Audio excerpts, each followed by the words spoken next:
It made Rose startled. Why use it? Wait, is this different from my plan? Is he going to behead her right in front of me?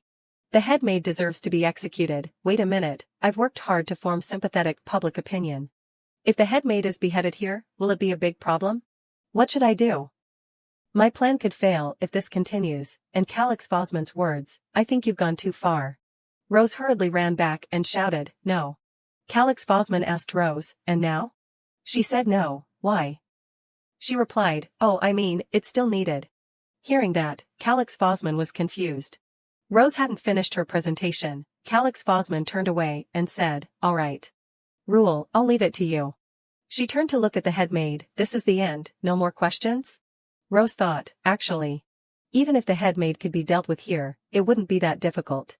The Duke will naturally try to cling to the advantageous side. Public opinion may not be a big deal.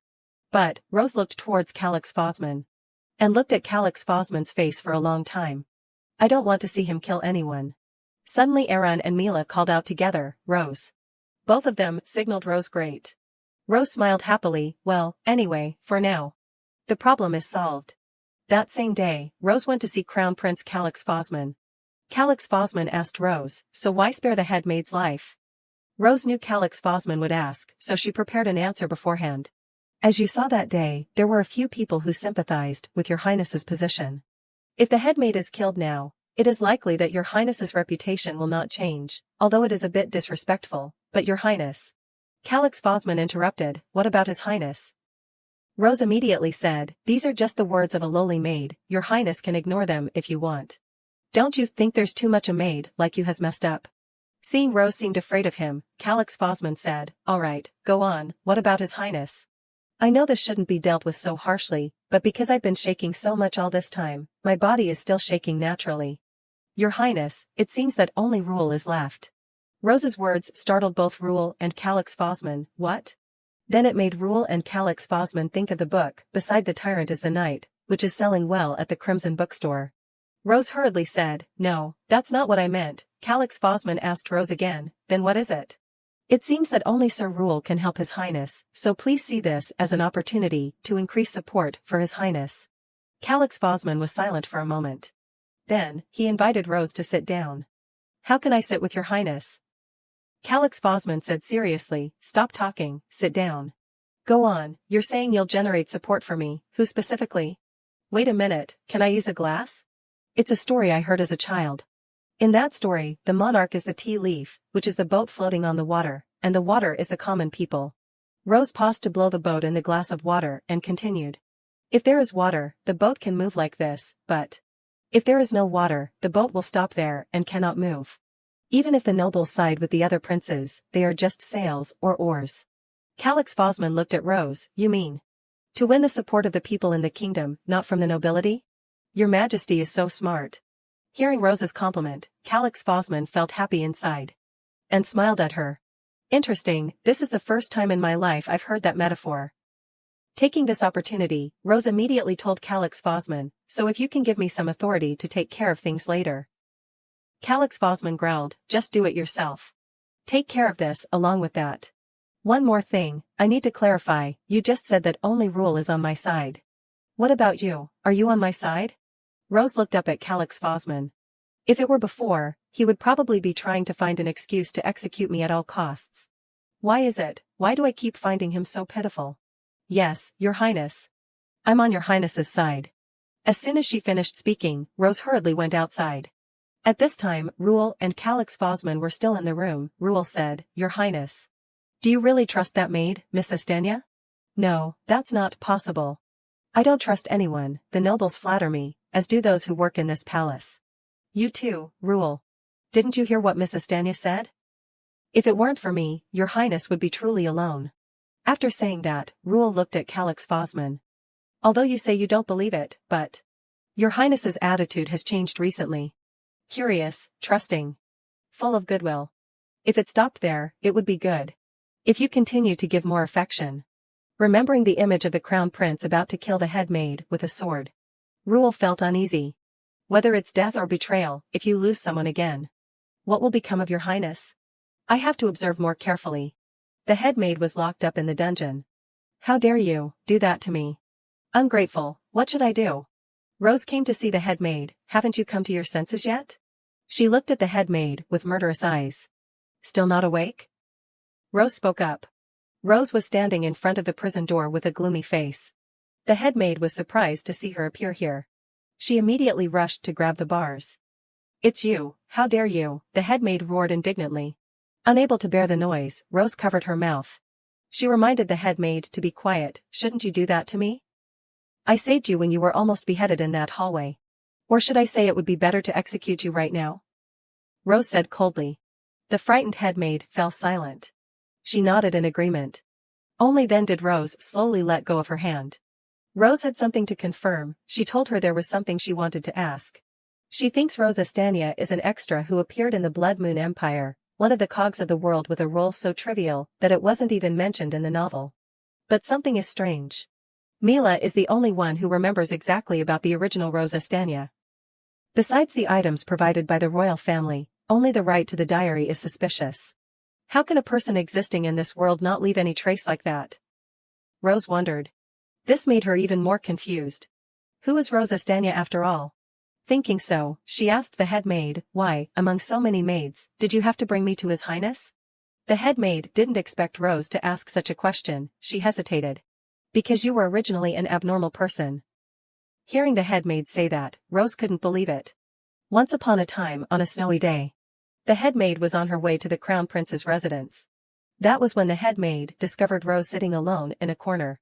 She wondered if she was a beggar. But the head maid judged that if so, her appearance couldn't be so clean. Seeing that, she approached and reminded her that she was not allowed to sit here. This is the crown prince's palace. It seemed that Rose Astania at that time wasn't very conscious. She absent-mindedly repeated what she had just heard. Suddenly, she reached out and grabbed the head maid's wrist. Rose pleaded earnestly, I want to work at the crown prince's palace. The head maid asked in surprise, what did you say? But Rose, like a programmed machine, insisted on begging her. Rose's appearance was like mesmerizing the head maid's mind. A person with no relatives and an unstable mind, compared to that, her appearance and dress were not bad at all, the head maid considered. She guessed, could this be the young lady of a noble family who is running away? Or is she the concubine of some family? Whichever it is, it can be used by her. Then the head maid said to Rose, is that so? If so, then let me assign you a task. Back to the present time, she explained that since she's a dying person anyway, it doesn't matter if you're not conscious, obedient and easy to control, but only when it comes to that diary. A stupid illiterate who treats that diary like a treasure, the head maid scoffed. On the contrary, Rose didn't expect herself to be illiterate, so what is it that she has been reading so far? Suddenly, the head maid raised her voice, what's wrong with you lately? Have you just been pretending all this time? She angrily accused her and His Highness of deceiving her all this time. Rose asked, do you really think so? She just said, His Highness has known for a long time that you betrayed him, but didn't execute you immediately, why do you think? The head maid smugly said. Of course, his power is smaller than the Duke's. No matter how small the force is, it can be executed without anyone knowing. His Highness really trusted you. This is what His Highness entrusted to me to handle, Rose said. Looking at the two books in Rose's hands surprised the head maid. She was horrified when she saw this. When the crown prince was young, she used to tell him fairy tales and promised to find a book he liked more and bring it to him. Just as she was about to leave, Calix Fosman told her to wait. The little prince shyly said, I didn't say I didn't need it, leave it there and go. Now the two fairy tale books lie abandoned on the floor after Rose left. The head maid knelt down as if in regret. Leaving the dungeon, Rose walked away, annoyed, thinking, should I just let the head maid die? She couldn't believe that even the phrase because the crown prince's power is smaller than the Duke's could be uttered, although it wasn't wrong, she couldn't accept it. The truth is, Calix Fosman's mother was executed, so would it be difficult for him to execute the nanny who has always been by his side like that? In the original story, he left the nanny alone, but even so, he became emperor under such harsh conditions, Rose pondered. She wondered why people didn't know, it's sad. Suddenly Rose froze. What's there for me to be sad about? She wondered. The head maid treated the male lead like that, she's worse than I thought.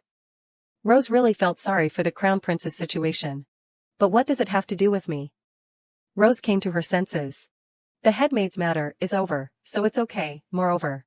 Stepping into the room, Rose stopped thinking. The mysterious diary was lying on the table, Rose determined to find out its origin. Darkness had also fallen. Rose was still staring at the diary. Despite speaking eloquently, if she doesn't have any abilities, how can she find out? She decided that since there's no other way, she should try talking to it. Who are you? Who is Rose Estania, and how do I get home? Rose asked repeatedly. Unfortunately, the book remained motionless. It really didn't work. Rose thought back to the things that had activated it so far. From the Bizant leaf, makeup, butterflies, all the times she needed help from this world. Even if she asked about TYRANT'S, she probably wouldn't get an answer. Suddenly Rose thought, what if she asked about things related to this world? So she asked the diary where she could meet a mage. This time Rose didn't receive any response either. This made her ponder. Rose continued to ask, where can a mage help Calix Fosman? The diary suddenly shone brightly.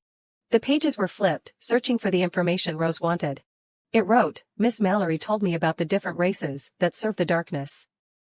Most of the different races in the Age of Light turned into mindless beasts, but they survived, thanks to magic. Their name is Elf. Rose remembered the deer she had seen at that time when she read this line. Elves are very difficult to meet because they hate those who worship the light. Miss Mallory gave me an ancient tree clock saying that it would show where they are, the diary recorded. Rose was surprised. She glanced at the clock on the bed. But when she opened it, Rose found that it was actually a compass. But Rose also realized that this diary only answered questions related to the male lead and wondered what was the most dangerous thing to Calix Fosman right now. It's a dragon. It's still alive, the diary gave the terrifying answer. It made Rose jump and even blurt out her native language. Seemingly frightened, Rose was no longer in the mood to investigate and tremblingly turned the page. Strangely, it was empty, nothing inside. Could it be that Rose has to participate in a dragon slaying? She felt it wasn't funny. Rose wondered what the male lead Calix Fosman had to do with dragons. The diary continued to glow. It replied. In this world, there are 3 supreme beings, the gods, the elf king. And the dragon is one of them. After saying that, the diary decisively closed itself. Rose felt like she was dealing with a horror genre. She was too scared to open this thing again. The next morning, Rose carried a sluggish mood. She didn't want to go to work at all, nor did she want to leave her bed. Last night, no matter what she did, she couldn't open the diary. It was like super sticky tape. There's no other way. Before going to work, Rose checked the history books and scriptures of this world, so she had a great morning, but according to the diary, there are 3 supreme beings in this world. Among them, the Elf King has not appeared since the Age of Magic. Gods often possess human bodies and sometimes intervene in history. If the gods on Earth are something absolute, the gods here still retain a bit more humanity. It feels like Greek and Roman mythology. Dragons are indeed dragons. They're not much different from what Rose had read in fantasy novels. They possess immense power, but find their long lives boring, so they're always seeking amusement. Rose was curious if Aaron knew anything more. But for Rose, right now wasn't the time to think about that, because the urgent matter at hand was reforming the Crown Prince's palace system. She couldn't live in this terrible place any longer. In the study, Rose smiled brightly and reported to Calix, Your Highness, this is the proposal for the division of labor among the servants of the Crown Prince's palace that I mentioned earlier. I would appreciate it if you would review it. Calix looked at her pensively. He said, I told you to take care of it yourself. But Rose said, there is a certain part that requires your highness's inspection. Hearing this, Calix picked up the document to examine it. He seemed surprised and asked, Did you come up with all of this? Rose replied, Yes. She thought to herself, more precisely, I learned this. I never thought I could apply what I learned in etiquette class here. She told Calix, to prevent things like embezzlement, we'll create financial reports for each department. Calix was surprised. Aren't financial reports the job of the ministers? If it's just recording budgets and expenses, anyone can do it, Rose explained. It's easy, Your Highness. Calix didn't respond immediately. He asked, Is the part you said needed checking the budget? Rose said, You just need to assist within a range that isn't too burdensome, Your Highness. Only then did Calix agree and hand a bank draft to Rose. The amount on it was so large that Rose's eyes nearly popped out, but Calix calmly asked, Is this level of support sufficient? Rose couldn't believe it. Even last time, Calix so easily produced such large sums. He really was a crown prince who was both refined and economical. She rejoiced inwardly. If I have this much, then this, that, and even that will be easy to resolve. Suddenly, Calix voiced his curiosity. Why are you working so hard? Do you intend to become the head maid? Calix asked Rose. Calix wondered, do you mean to give up your position as my personal maid? No, Your Highness, Rose replied immediately. Calix was bewildered. What do you mean? Rose told him, just leave it to me. I've found someone more suitable for the position of head maid. It was none other than Mila.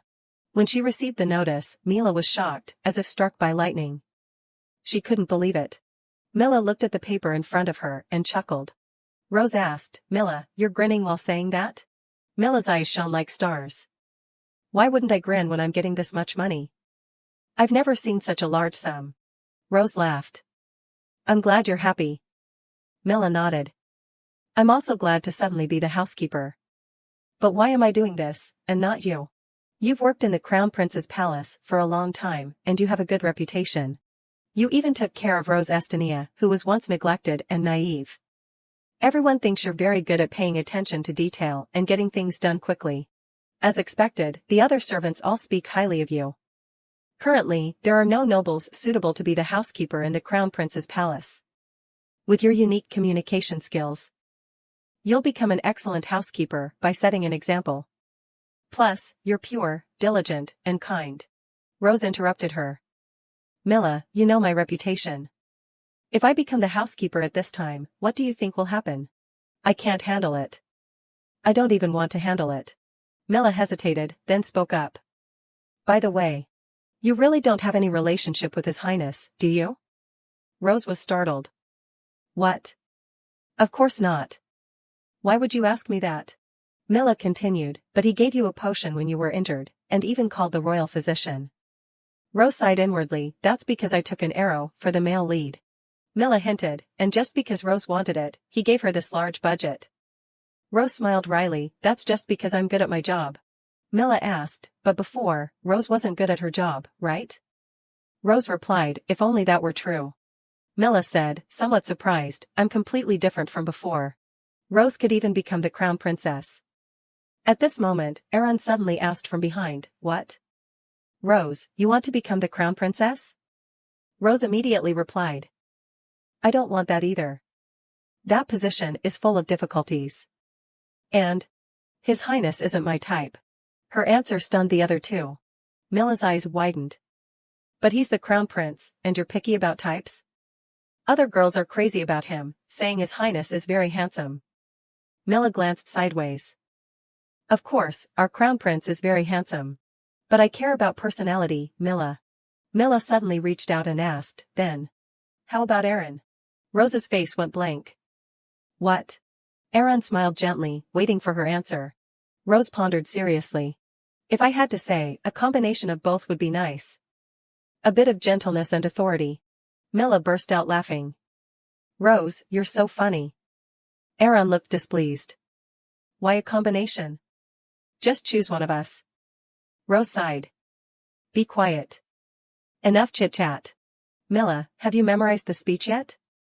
Aaron, what about the handwritten copies of the contract? Just write 100 copies first. I'll find someone else to help with the rest later. Mila, what about the task I gave you? Rose answered, Darcy knows how to do it. I talked to her earlier, so you can ask her for help. Rose nodded. Good. Make sure everything is done when I get back. The two of them said in unison, what a tyrant. After giving her instructions, Rose quickly headed for the door. Mila watched her go. Rose, she's changed. Come on, let's get to work. If we don't hurry, Rose will get angry. Aaron whined, writing 100 copies of the contract will be a piece of cake, right? While complaining about Rose, Aaron lowered his head and worked. Mila, on one side, recalled Rose's expression just now. She had seen that look very clearly. Mila chuckled to herself. Before, she was so afraid of His Highness. But now, she even calls him our crown prince. On this side, Rose went to see the head chef and said, so. From now on, I plan to implement hygiene management and cleaning before and after work shifts. I'm not ordering anyone, but His Highness thinks it would be good. Unexpectedly, the head chef, after reviewing it, asked, you came up with this, didn't you? His Highness doesn't even care about his meals to this extent. Even when the quality of the ingredients brought into the palace was terrible, he never complained. Rose, it was your idea, wasn't it? At this point, Rose could only lower her head and admit, yes. The head chef unexpectedly laughed, then said, "All right, I'll do as you say. With that annoying housekeeper gone, I feel like things will be fine if I follow your words." "No, Rose. I'll rely on you again." Seeing him extend his hand, Rose was a little surprised. But quickly, a confident smile appeared on her lips. The two shook hands, deciding to cooperate from then on. On this side, the seamstress came to see Rose and said, "I heard from Miss Milla. Is this what you wanted to make? Using this fabric, if we make the buttons and borders like this, I think it will turn out like this." Rose was incredibly surprised after hearing it. She smiled at the seamstress and said, "Thank you. Honestly, I was overwhelmed trying to figure it out on my own." The seamstress politely replied, "No, thank you. You helped me too. I'm glad I could help you." Rose smiled slightly, thinking to herself, in the world of the novel, I thought they were just passing side characters. They are all very good people. Perhaps I wanted to connect with them. The scene shifted to Calix. Rule was preparing to report. Housekeeper Tasha Harrington has been sentenced to the confiscation of all her assets and lifelong hard labor in the coal mines. Her husband, Viscount Harrington, has also been stripped of his noble title and received the same punishment. The Harrington children will no longer receive the education and privileges they once had, and their financial support has been cut off, making them commoners. After reading everything, Rule's eyes were slightly grave. He suddenly asked, "Is this enough for you?" Calix immediately asked, "What do you mean?" Rule's voice trembled. "That woman secretly betrayed you over a decade ago. Don't you think the punishment is too light? She might try to assassinate you again." Calix coldly denied it. "No, she won't." Her appearance said it all. Calix remembered meeting the housekeeper in the dungeon. He had asked her, "Do you have anything to say before you're exiled?" The housekeeper's eyes were vacant, devoid of life. Only incomprehensible groans escaped her. Calix coldly observed her. He realized, her gaze has changed. We've taken everything from her, so she's no longer a threat. Perhaps she could even be used to blackmail the Duke. And one more thing. That image flashed in Calix's mind. He said, "Because I don't like killing." "So, what's next?" Rule reported, "There's a guest waiting in the drawing room." Calix stood up and nodded. "Is that so?" "I'll hear about it on the way there." Rule continued, "But I hesitated whether to let him in." "There are no guards there." Calix was surprised. "Who could make you hesitate like that?" Rule pulled the door open as he replied, "It's His Highness Eswi Forsman." Eswi, at that moment, sat on the chair with his arms crossed, grumbling, "You're late." Calix silently looked at the boy before him. Then suddenly placed his hand on the hilt of his sword, threatening, "This is an unofficial visit. No one would know if you disappeared from here." Eswi's face paled with fear. "Wait. I came here to share useful information." Calix coldly asked, "Why should I believe you?"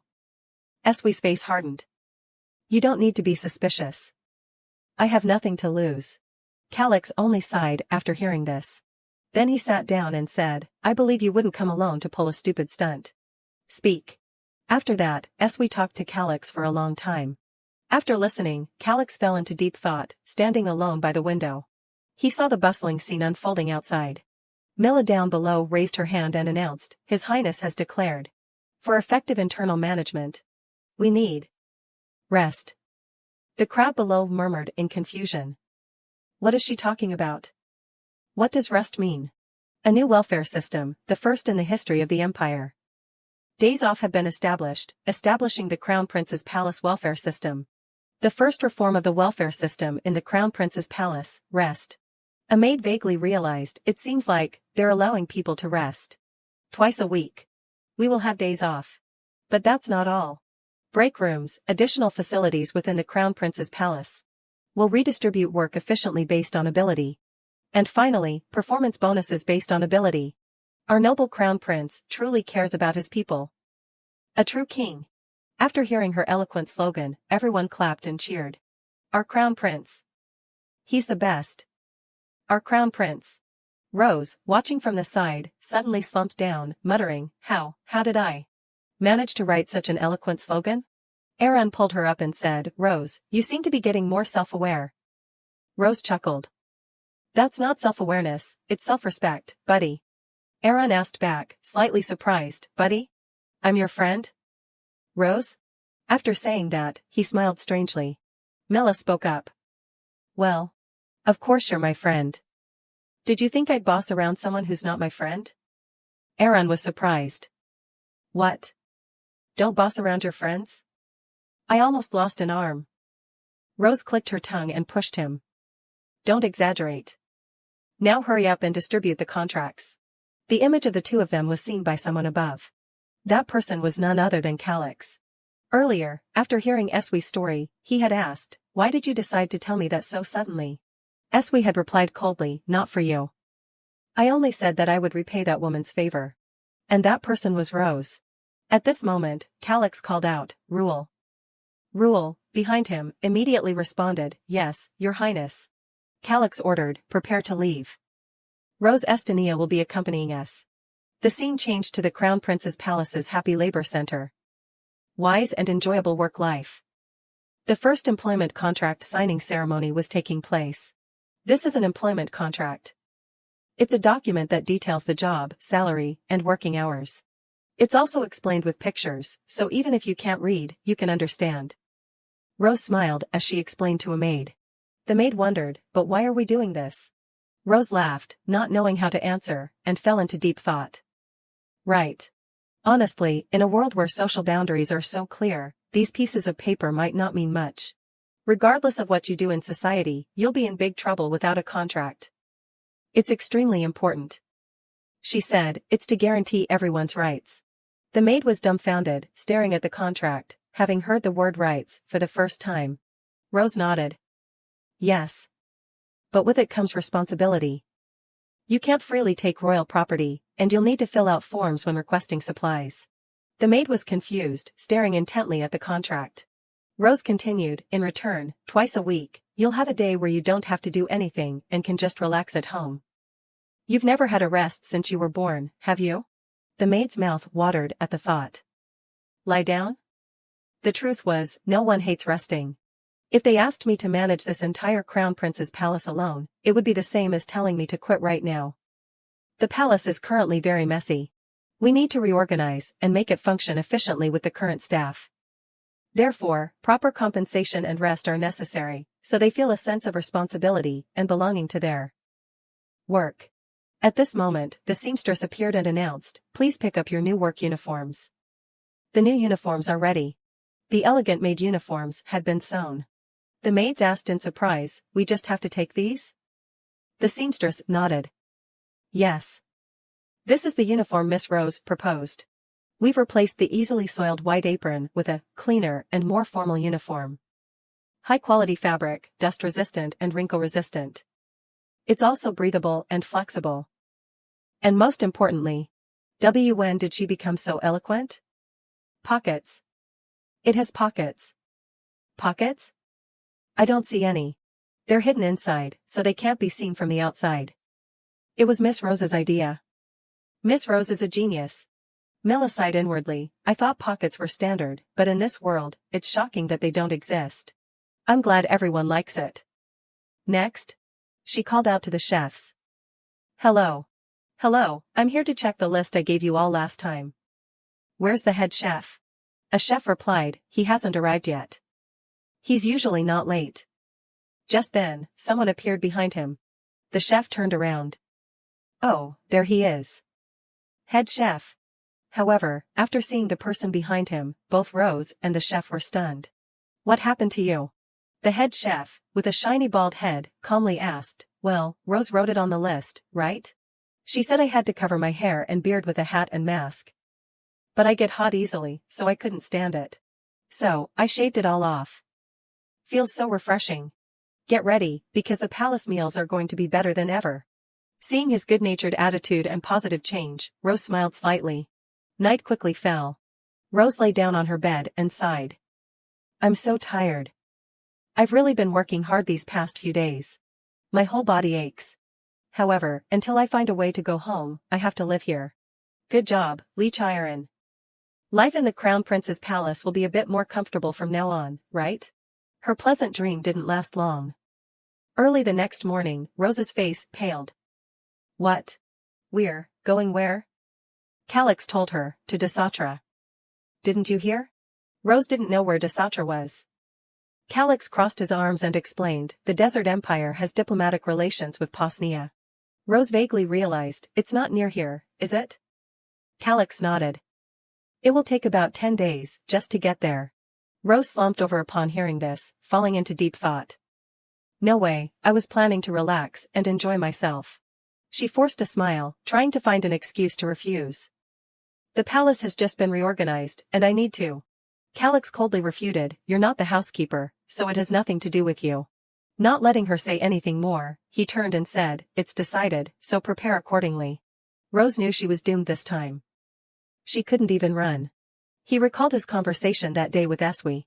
Eswi said seriously, brother, the first prince will refuse to come to Desatra for any reason. He'll probably make an excuse that there are too many monsters on the way and it's too dangerous. And if he dies on the way, then it would be even better for him. No, I mean, that's what he would think. Calix agreed. Sounds like something he'd say. Eswi replied, as for me, I don't care either way, as long as I survive.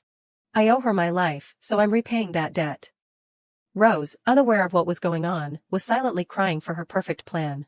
Calix glanced at her, thinking to himself. Rose Estonia. She saved my life several times. Solved the long-standing butler problem. And now, the third prince has revealed his true intentions to her. Isn't she like a messenger sent by the gods for me? The day of their departure soon arrived. Calix and Rule stood behind, watching Rose busy packing. She handed a large bag to the guard and said, we need all of this. Calix looked at the girl in front of him, thinking, it will take about 10 days to get to Desatra. I wonder if she'll be of any help to me this time. Rule saw Calix staring intently at Rose. He had something to say, but stopped himself.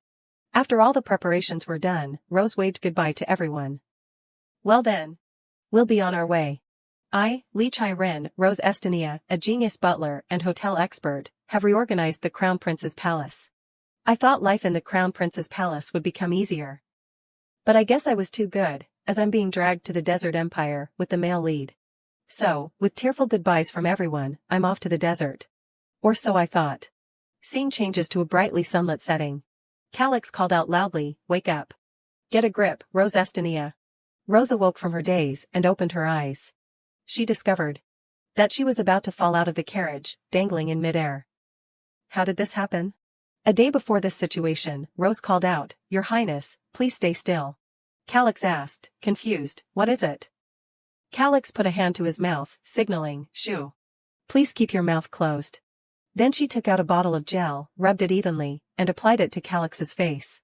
Then she requested, now, give me your hand. Calix wondered, what exactly are you doing? Rose immediately replied, this is an ointment to protect you from sunburn. She thought to herself, thank goodness I have sunscreen in my bag, received from my diary. She wrapped a scarf around him and told Calix, even if it's not fashionable, please wear this. Calix still wondered, why this? Rose smiled and explained, these are essential items for the desert, Your Highness. At that moment, Rule appeared behind them and called, Your Highness. Miss Estania has never ventured on a trip like this before. It's best not to rely on her too much. Rose, upon hearing this, just looked at him silently. Then she said, I heard there are frequent sandstorms in the desert. A scarf will shield you from the sun and keep the sand out of your respiratory system.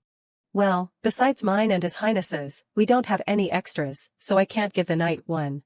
Rule, after hearing this, didn't respond and turned away. Rose cursed inwardly, what's wrong with him? Why is he acting like this lately? Just then, someone asked, how does she know these things? Calix spoke up, like Royal said, she would have no reason to come to the desert. Rose inwardly groaned, oh no, am I too good again? She made an excuse, I read it in a book when I was young. Calix immediately asked, which book? Rose's face hardened, thinking, I can't really say it was Desert Survival. She feigned a silly smile, the title? I don't really remember. Calix looked at her for a moment as if verifying the truth of her words. Then he turned away and said, all right, let's go. Rose was a little surprised. He's not asking any further questions? Lately, he seems strangely generous with me. Just then, Rule called out to her from behind, Miss Estania. Please follow me. Rose listened blankly as he spoke. On a horse, with the knight. By the way, is it the horse that chewed the knight's hat earlier? Rule asked coldly, do you want to ride by yourself? Since you said you haven't learned to ride a horse, I prepared this, but surely you don't want to ride in the carriage with His Highness? Rose hurriedly waved her hands, no. I'm grateful that the knight offered to accompany me. Let's go. She inwardly lamented, riding in the carriage alone with the male lead? What would people say about that? He really is a better person than I initially thought. But any closer would be too much. Rule watched from behind as Rose stroked and acquainted herself with the horse. He didn't know if his thoughts were correct. Soon, the procession started moving. Rose, sitting on the horse with Rule, hesitated, but, Sir Knight. Rule replied, Royal. You can call me Royal, Miss Estania. Since we're in a position to work closely together under His Highness. Rose smiled and replied, is that so? Then you can call me Rose, Sir Royal. Rule nodded, understood. So then, Rose. How did you do it? Rose was bewildered, do what? Rule answered, His Highness isn't someone who lets people get close easily. Especially maids, whom he's always wary of. What did you do to win his favor? Rose realized inwardly, his tone and attitude seem a bit annoyed. Could it be that he's jealous that his friend was taken away? No, impossible. He's not childish. He must be worried seeing me trusted by Calix. This probably isn't the first time for him, and all the other maids probably betrayed him. That's how it went in the novel, he really is worthy of being the closest confidant. Thinking this, she spoke up, I'm certainly not ordinary, am I? I think I understand what you're worried about, but you don't need to be. I just want to survive in the palace for a long, long time. As she spoke, she pulled a scarf over Rule's head. Then she gave him a gentle smile. Rule hesitantly called, Rose. Didn't you say there weren't any more scarves? Rose put on a smug expression, that was a lie. Since it seemed like Sir Royal didn't like me. Rule was surprised. So you were just trying to annoy me? Rose tugged on his scarf, reminding him, if you keep talking, sand will get in your mouth. The sudden tug caused Rose's foot to slip. The horse startled and whinnied, rearing back. Calix instructed her, hold on tight. It seems there's a monster around here. That's right, a monster. At this moment, there was a voice calling out to her, wake up. Get a grip, Rose Estania. A giant bird monster was clutching their carriage with its talons. Calix quickly wrapped his arm around Rose's waist and pulled her back. Come on. After a struggle, the two of them, exhausted, finally climbed back into the carriage. Rose was still shaken. I thought I was going to die. Wait, am I dead? Your Highness, are you all right? Are we going to die? Calix said in a strained voice, calm down. We're not going to die.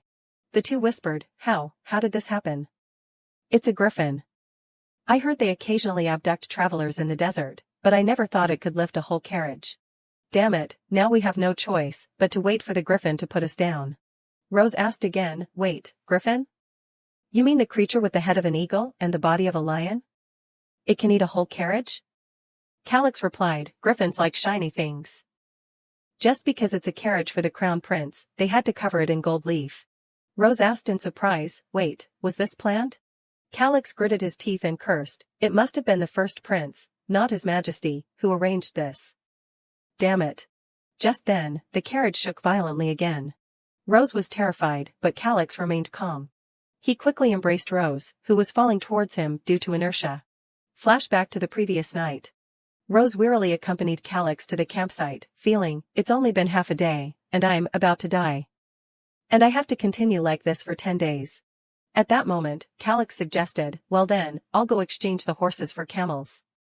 Rose thought to herself, he doesn't seem tired at all. The nights are amazing. She idly looked around, wondering, is this a nomadic village? The atmosphere is quite different from Phosenian. Now that we've arrived at the village, it's time to prepare. All right. The campsite was quickly set up. Rose stood before the lavishly prepared table and cheerfully announced, Your Highness and Knights, I've prepared a meal. The knights, tired from the long day, drooled at the sight of the food. Calix was also a little surprised and asked, all of this, what is it? I don't recall us bringing such supplies.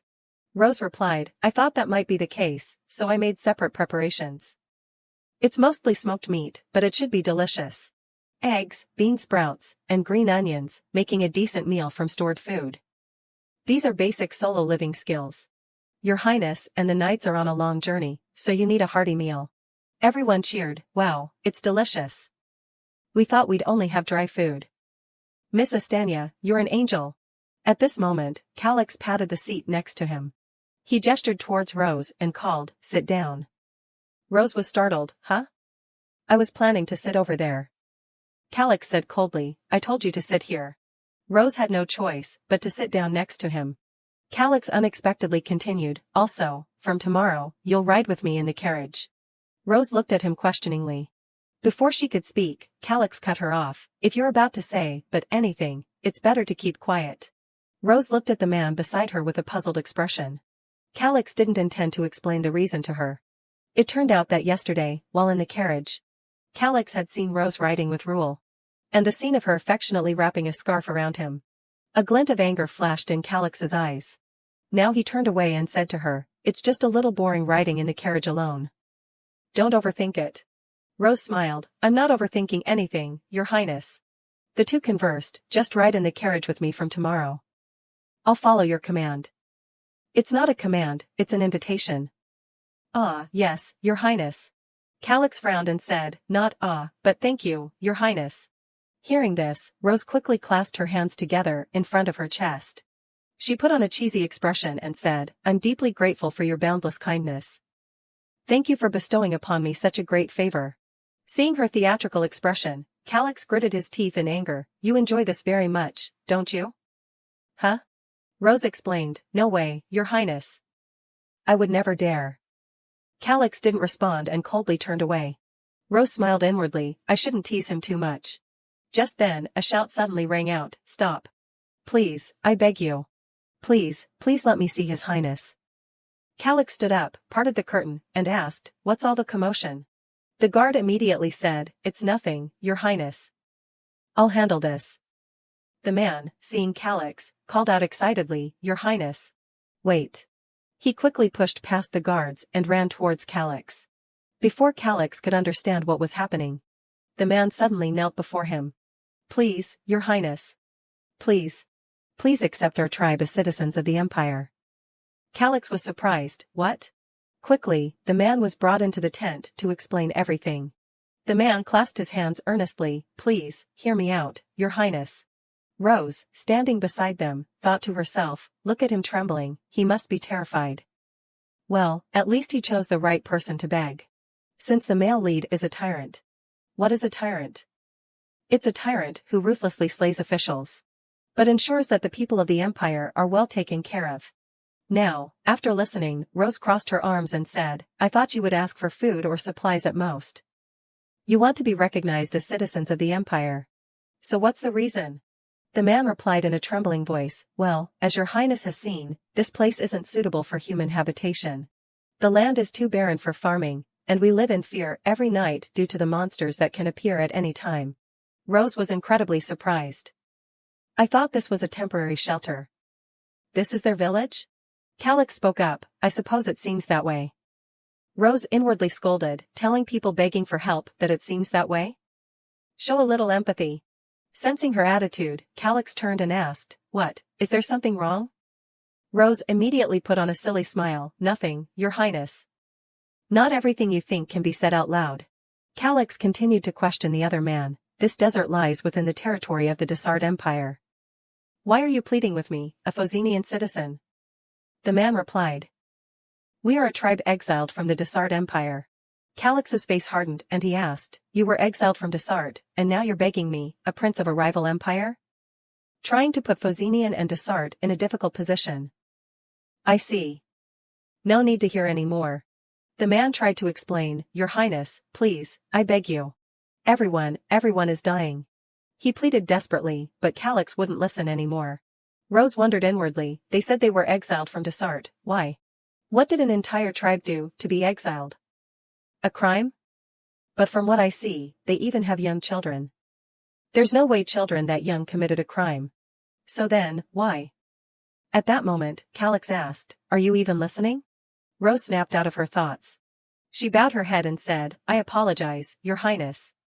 What did you just say? Calix scolded with a hardened expression, now ignoring my words too. You've become quite bold. Take this. Rose blankly took the offered item and asked, Your Highness, this is a rose dagger? Calix instructed, Tonight, those people will come to you. If they make any suspicious moves, stab them. They couldn't persuade me, so they'll try to sway my close aide. They seem quite desperate. Rose wondered, but why me, instead of Sir Royal? Calix countered, but who is here with me right now? Who will be riding in the carriage with me tomorrow? Rose realized, that's me. Calix asked again, and who is closest to me? Rose stared blankly, that's also me. Calix was satisfied, it seems you finally understand. Find out what they want. Make them confess what they are hiding. Rose nodded in acceptance, yes, if they come to me, I will do so. She wondered to herself, no, will they really come to me? The answer was that they did come. That night, the girl knelt before Rose and pleaded, Miss. Please persuade His Highness. I beg you. Rose helped her up with difficulty and said, Get up. I'm just a maid, so I don't have that kind of power. The other person stubbornly replied, But His Highness seems to favor you. So, please. Aren't you the future crown princess? Rose blushed and retorted, That's completely untrue. Don't say such things, it's embarrassing. It's just, I'm a capable maid, good at my job and loyal. That's all. All right, tell me. All I can do is listen to what you have to say. The final decision rests with His Highness. The girl rejoiced, Thank you, thank you. Then she began to tell her story. The truth is, the two had a deep conversation that night. The next day, Rose stepped into the carriage under Rule's suspicious gaze. He didn't say anything but silently observed.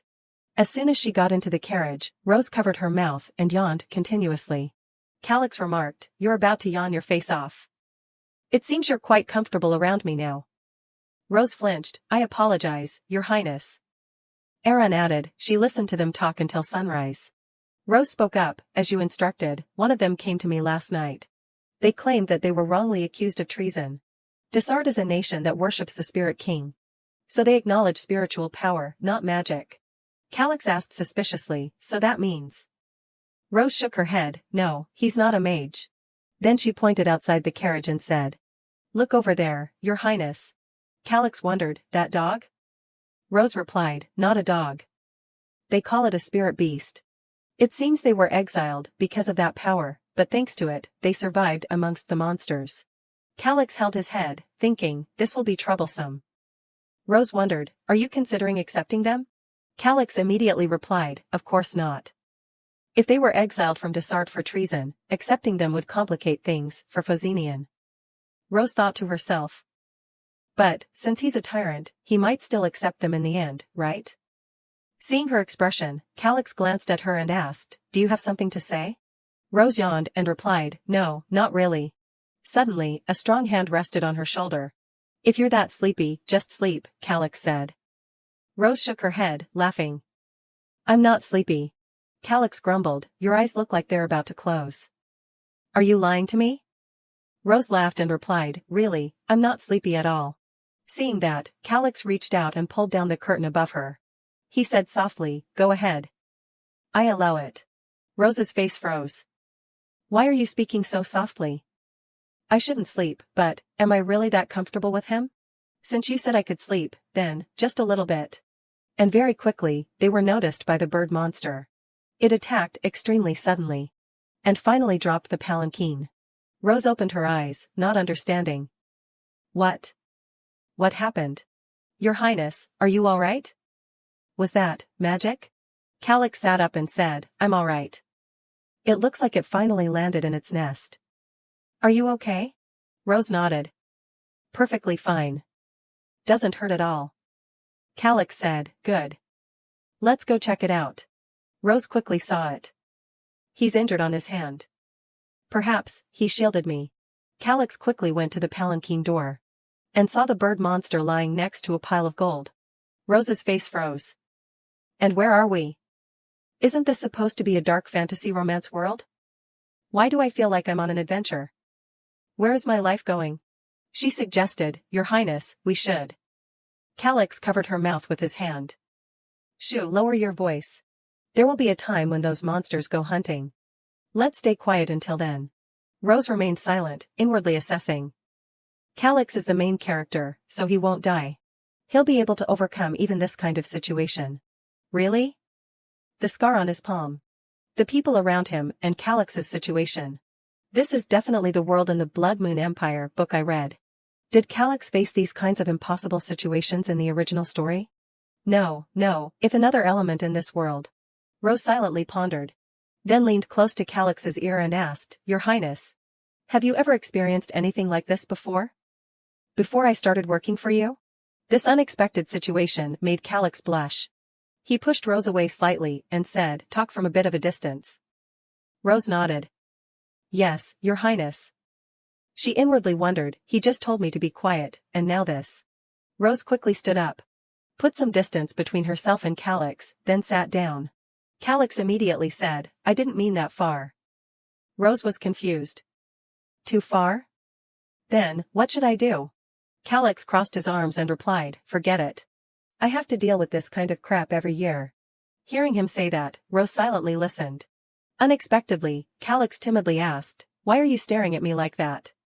Rose spoke up, Your Highness. Are you feeling hot? Well, it is a desert after all. I'm used to 38-degree summers in Korea, but I doubt he is. There's nothing here to create a breeze.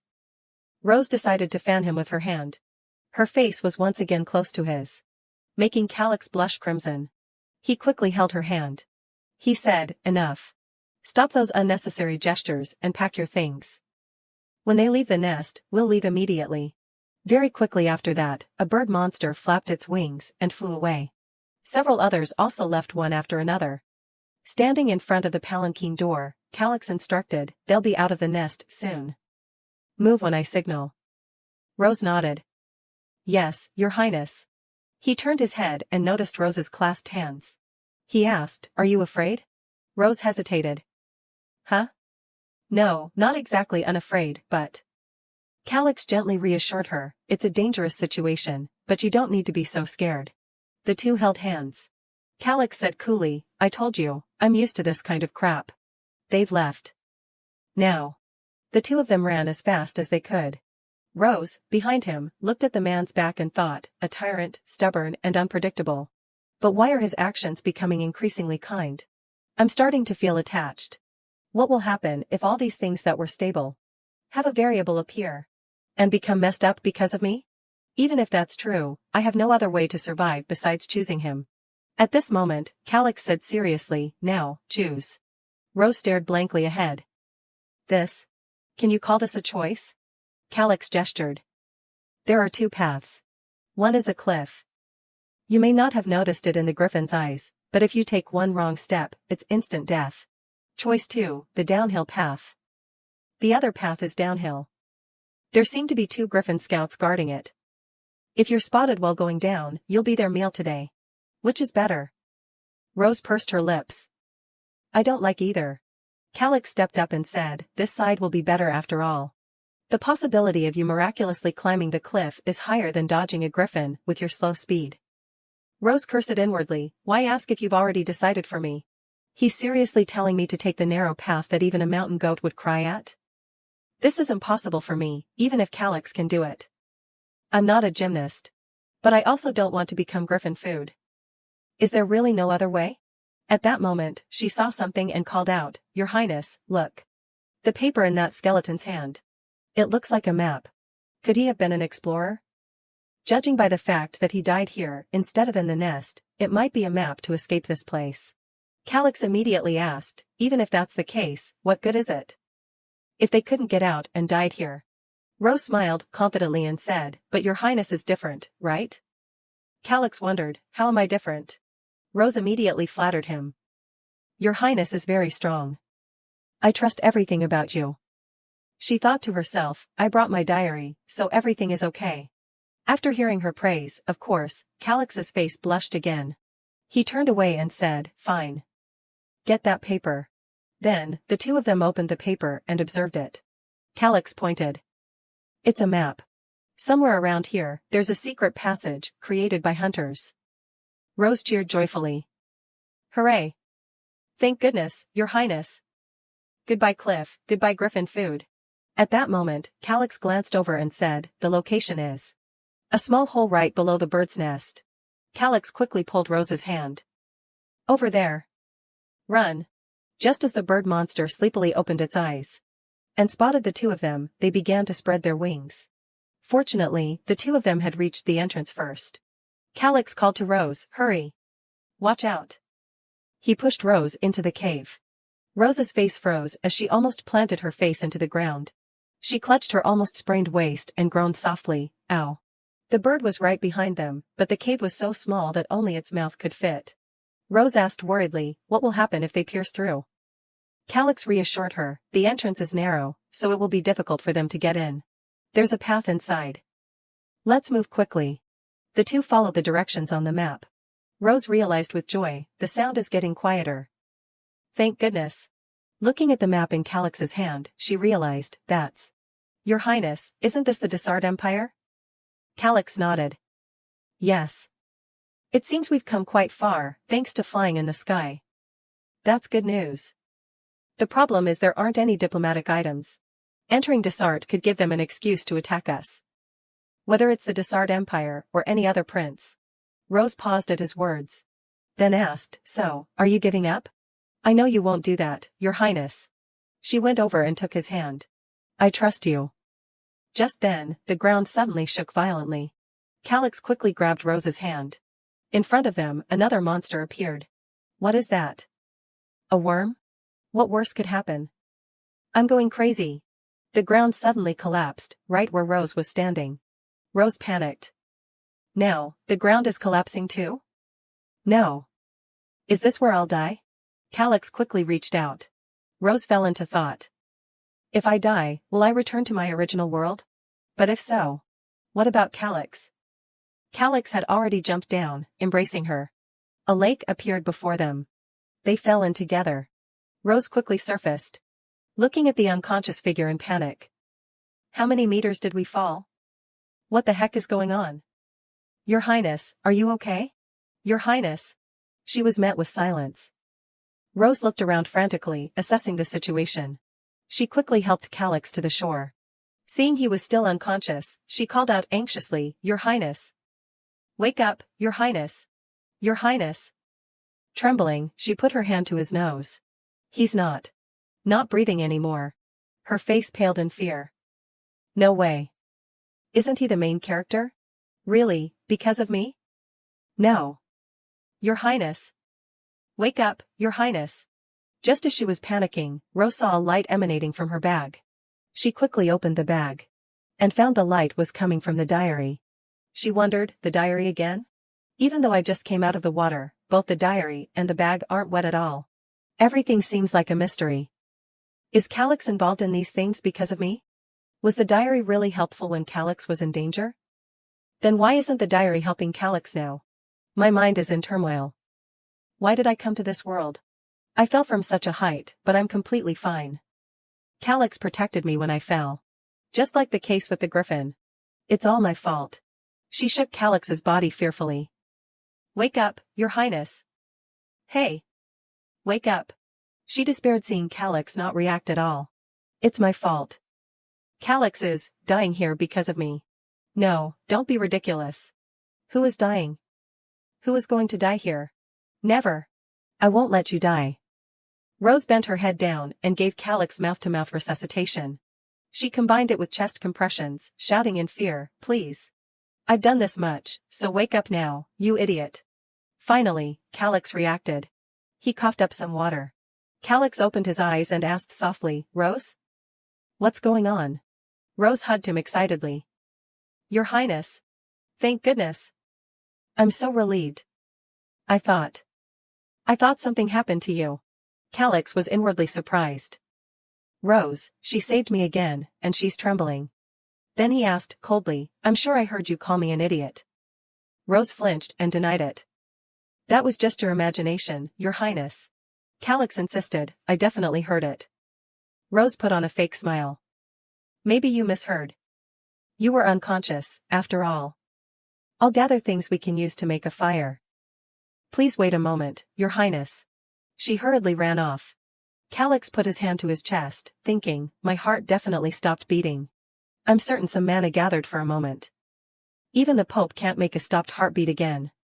How is this possible? He sat down and saw the bag next to him. Wondering suspiciously, that bag. Just then, Rose came running back, holding up her skirt.